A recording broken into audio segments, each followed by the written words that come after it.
Leaders try their best to craft good policy in the world of international relations. But some are better than others, and an entire separate category of leaders may define good policy as improving their own personal outcomes rather than their country's welfare. However, today's question on the Geopolitics Helpline asks if a little education might improve a leader's performance. As I understand it, crisis bargaining theory describes a conflict whether or not leaders actually understand crisis bargaining theory. How does the level of understanding crisis bargaining theory change international negotiations? Does a better understanding always lead to a better outcome? Let me begin with a disappointing answer before I pivot to how I once helped try to solve an honest-to-God real-life conflict. Maybe successfully too? Perhaps the most interesting thing about doing these long-form questions is that I can see the answers that other viewers expect that I will give. One of the viewers anticipated that I would say that leaders learning crisis bargaining theory would not matter much because the field is more descriptive than prescriptive. That is just a fancy academic way to say that we do a better job explaining what leaders do rather than telling them what to do. And I think, for the most part, that is the right way to look at things. I have said this before, but most of the lines that I draw on maps correspond to things that defense departments do naturally, such as asking questions like the chances your country will win a war and how costly that war will be. Negotiations mimic what foreign ministries do as well. Calculate the quality of a particular proposal and confer with defense on whether war outcomes would be preferable to the alternative. Despite that, I do spend a significant amount of time talking directly to policymakers, and I know a bunch of government types watch these videos. So evidently, they still think there is significant value in learning these topics. I think the main reason is that it is just way more efficient to communicate central geopolitical problems when you have a common framework to build on.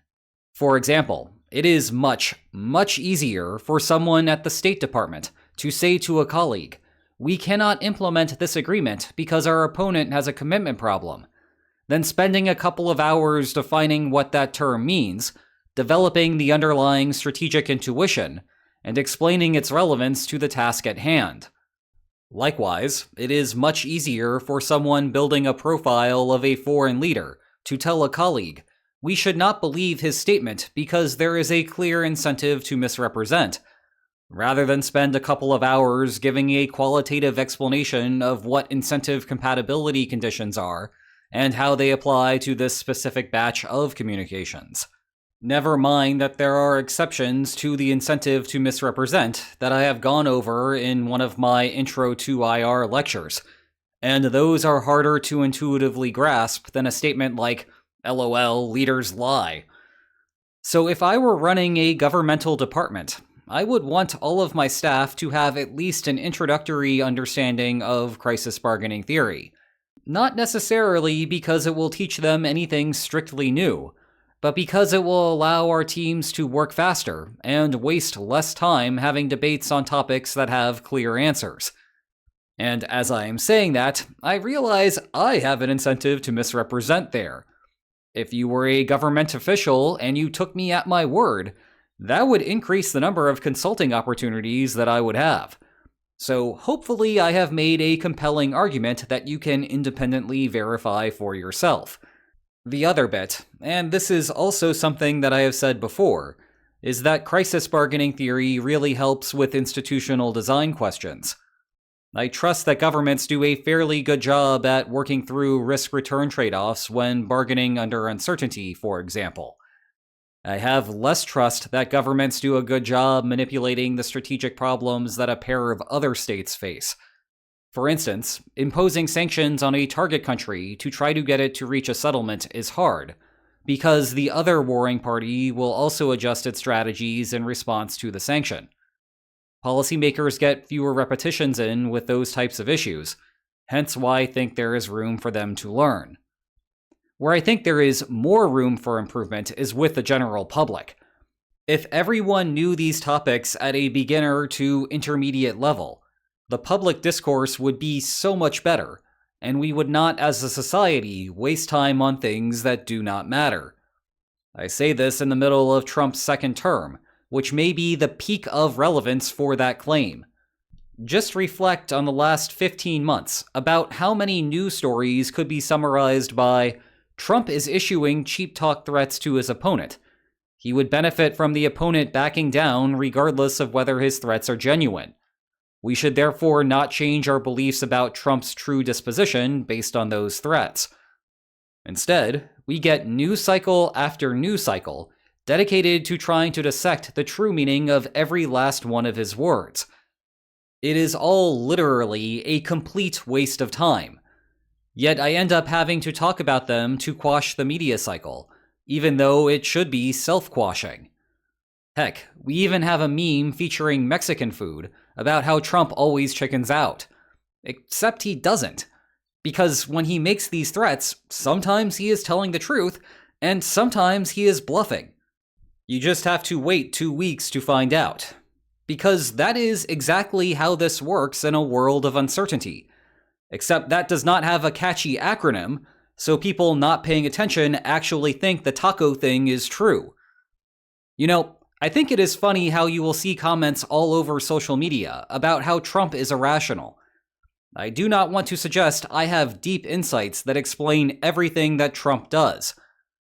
But I do think that Trump is quite good at doing things that maximize his own utility function.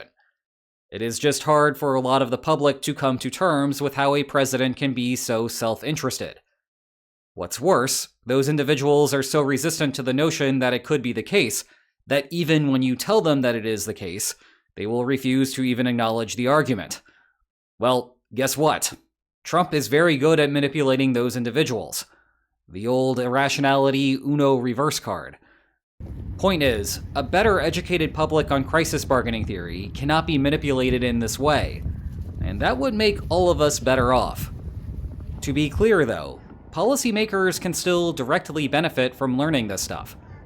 I remember one time I was giving a crash course to a group of military leaders from all over the world. I was running through an example of Saudi Arabia and Kuwait negotiating a division over energy revenues extracted from a disputed territory. The neat thing about that agreement is that the distribution of profits was completely disconnected from the way that they eventually divided the territory. I could see the eyes light up of one person in the audience. He pointed to the screen. This. We should do this. While I will not reveal where he was from, the basic issue was that his country also had a disputed region with its neighbor. Worse, there were signs that the region might contain significant gas reserves. Although the two countries were not on the verge of fighting, there were concerns that the discovery could lead to an unnecessary conflict. He quickly put together a second presentation for policymakers from his country. As I prepared for it, I thought it would have an assortment of mid-tier bureaucrats. And, by the way, mid-tier bureaucrats are exactly the people I want to speak to, because they are usually the ones crafting the actual policy. But as I started the presentation, I realized that it seemed like everyone of importance was there, except for the country's president and vice president. It is hard to know what tangible effect I had, or crisis bargaining theory more generally had, on the negotiations. But this was years ago. Every now and then, I check to see whether a conflict between the pair of countries is heating up. It still is not. So I guess we cannot rule out the possibility that crisis bargaining theory saved thousands of lives. Meanwhile, watching the rest of these geopolitic helpline videos probably won't save any lives, but maybe they will be entertaining. And if you enjoyed today's video, then please like, share, and subscribe, and I will see you next time. Take care.